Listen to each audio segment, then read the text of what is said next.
కన్నపల్లి పంపులు స్టార్ట్ చేసి తెలంగాణ రైతాంగానికి నీళ్లు ఇవ్వాలని చెప్పి కన్నపల్లి పంప్ హౌస్ కోసం వెళ్తే ఇవాళ రక్తం కావాలని అడిగింది ఇవాళ రేవంత్ రెడ్డి. అందుకనే మేము రక్తం ఇస్తా ఉన్నాం. రేవంత్ రెడ్డి గారు మా రక్తాన్ని తీసుకోండి, తెలంగాణ రైతాంగానికి మాత్రం ఇవాళ కాళేశ్వరం నీళ్లు ఇవ్వాలని చెప్పి డిమాండ్ చేస్తా ఉన్నాం. తెలంగాణ ఉద్యమం జరిగిందే నీళ్లు నిధులు నియామకాలు కాబట్టి వాటి కోసం అని చెప్పి ఇవాళ తెలంగాణ ఉద్యమం జరిగితే ఇవాళ రైతాంగానికి నీళ్లు ఇవ్వాలి రేవంత్ రెడ్డి.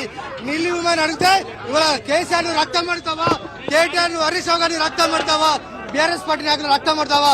అందుకని మా రక్తాన్ని తీసుకొని నీళ్లు ఇవ్వాలని చెప్పి మేము డిమాండ్ చేస్తాము. ఇవాళ ముఖ్యమంత్రి గారు రేవంత్ రెడ్డి గారు తెలంగాణ రైతులకు కన్నెపల్లి పంపు ద్వారా పంపు లాంచ్ చేసి ఆ నీళ్లను రిజర్వాయర్లో నింపి తెలంగాణ రైతుల కోసం నీళ్లు ఇయ్యి.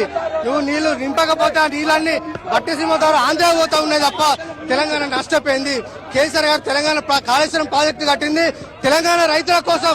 ఆ ప్రాజెక్టు తెలంగాణ రైతులకు ఉపయోగపడకుండా ఇవాళ ఆంధ్ర నాయకులకు లబ్ధి చేకూరిన ముఖ్యమంత్రి వ్యవహరిస్తా ఉన్నారు.